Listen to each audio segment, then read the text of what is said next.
केंद्र सरकार एक भरोसायोग्य बा निर्भरयोग्य संस्था मध्य गोटे अन्यतम होची पोस्टल सर्विस। ये जो पोस्ट ऑफिस जो विभिन्न प्रकार लोक मैंने उपकृत होती, विभिन्न प्रकार सरकारी स्कीम ये कार्यक्रम हुए एवं लोक मैंने ये पीएलआई हो विभिन्न डाक सेवा विभिन्न प्रकार चिठी आदान प्रदान से विभिन्न प्रकार माने एम्प्लॉयमेंट माने नोटिस ए समस्त विषय पोस्टल माध्यम साधन होता है। किंतु विडंबना बा दुखर विषय तुमुड़ीबंध स्थित हेडक्वार्टर स्थित पोस्ट ऑफिस कार्यालय जो बहुत प्राचीन कार्यालय जो आज को 6 मास है 6 मास है आउट इंटरनेट सेवा पाई पारना लोक ये लोक डिपोजिट करने आसिले ताकि जो पीएलआई कर फिक्स डिपोजिट कर कौन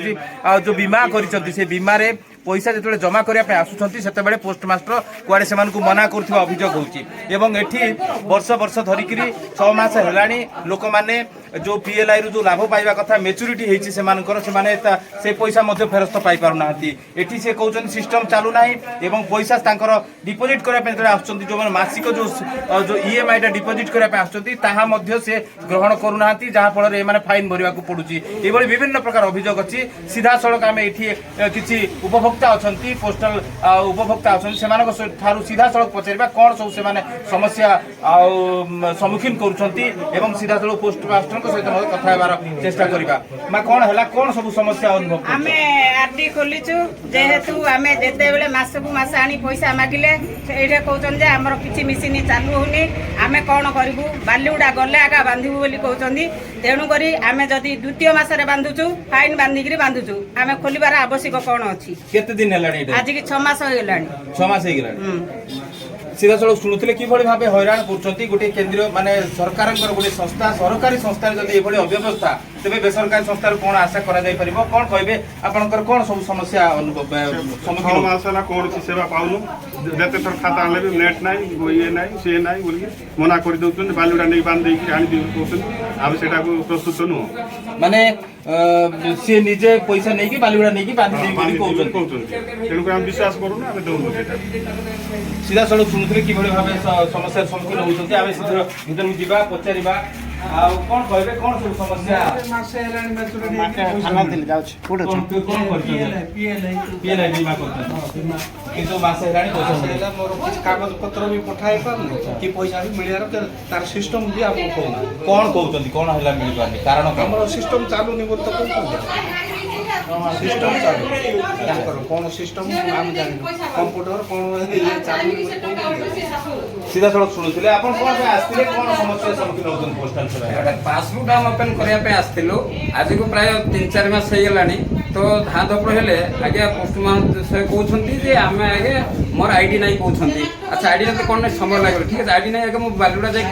करें बालुड़ा जब गले आगे बालुड़ा गला बेले बालुड़ा वाला कंप्यूटर कम कर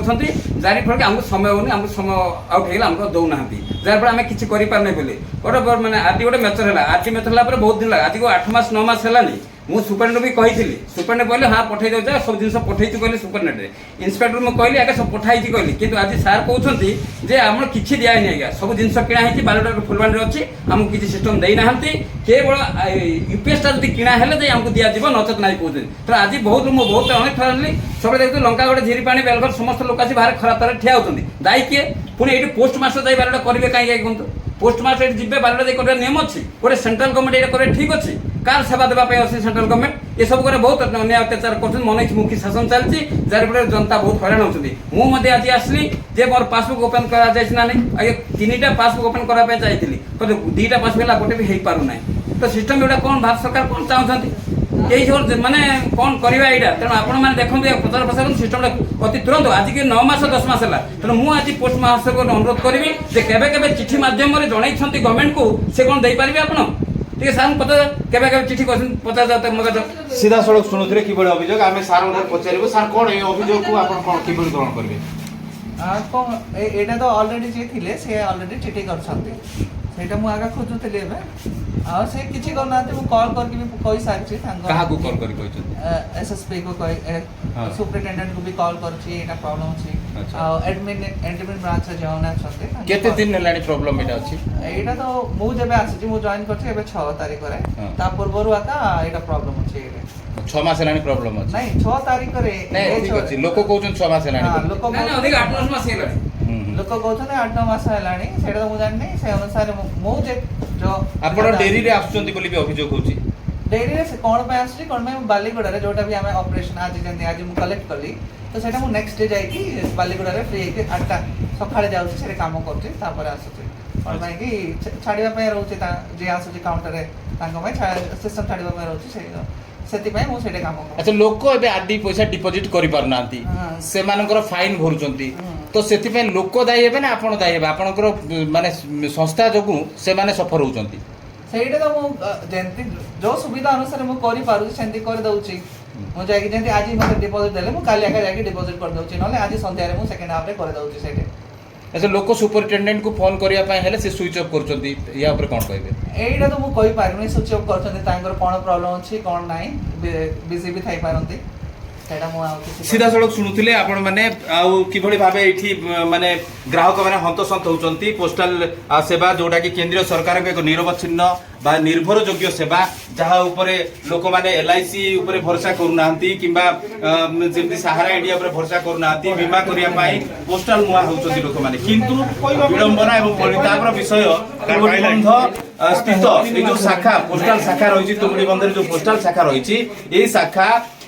ଆଜକୁ 8 ମାସ ହେଲାଣି କାର୍ଯ୍ୟକ୍ଷମ ହଉନାହିଁ। କେବଳ କାର୍ଯ୍ୟାଳୟ ଖୋଲା ହଉଛି, ଦରବାଜା ଖୋଲା ହଉଛି ଏବଂ ଷ୍ଟାଫ ଆସୁଛନ୍ତି, ଚିଠି ମଧ୍ୟ ଆସିଲେ ଚିଠି ଲୋକଙ୍କ ପାଖରେ ଡେଲିଭରି ହଉନାହିଁ, ପହଞ୍ଚୁନାହିଁ, ଏଭଳି ବିଭିନ୍ନ ପ୍ରକାର ଅଭିଯୋଗ ଆସିଛି। ତେଣୁ ସିଧାସଳଖ ଆମେ ବଡ଼ ଖବର ଜରିଆରେ ଜିଲ୍ଲା ପ୍ରଶାସନ ଏବଂ ବିଭାଗୀୟ ଅଧିକାରୀମାନଙ୍କ ନିକଟରେ ଆମେ ଉପସ୍ଥାପନ କରିବୁ, ନିବେଦନ ରଖିବୁ, ସେମାନେ ତୁରନ୍ତ ଏହି ଯେଉଁ ତୁମୁଡ଼ିବନ୍ଧ ପୋଷ୍ଟାଲ କାର୍ଯ୍ୟାଳୟ ରହିଛି ବା ଶାଖା ରହିଛି, ଏହାର ଯେଉଁ ସମସ୍ତ ସମସ୍ୟା ଲାଗି ରହିଛି ତାହାର ଆଶୁ ସମାଧାନ କରନ୍ତୁ। ଜିଲ୍ଲା ପ୍ରଶାସନ ତତ୍ପରତା ଦେଖାଇ ଜନସାଧାରଣ ବା ହିତାଧିକାରୀମାନଙ୍କୁ ସେମାନଙ୍କର ଯୋଉ ପ୍ରକାର ସେମାନେ ଯୋଉ ହିତାଧିକାରୀମାନେ ଯୋଉ ପ୍ରକାର ସେମାନେ କ୍ଷତି ବା ସହୁଛନ୍ତି, ତାହିରୁ ସେମାନଙ୍କୁ ତୁରନ୍ତ ରକ୍ଷା କରନ୍ତୁ। ତୁମୁଡ଼ିବନ୍ଧ ପୋଷ୍ଟାଲ କାର୍ଯ୍ୟାଳୟ ପରିସରରୁ ପବିତ୍ର ଦିଗାଲଙ୍କ ରିପୋର୍ଟ, ବଡ଼ ଖବର।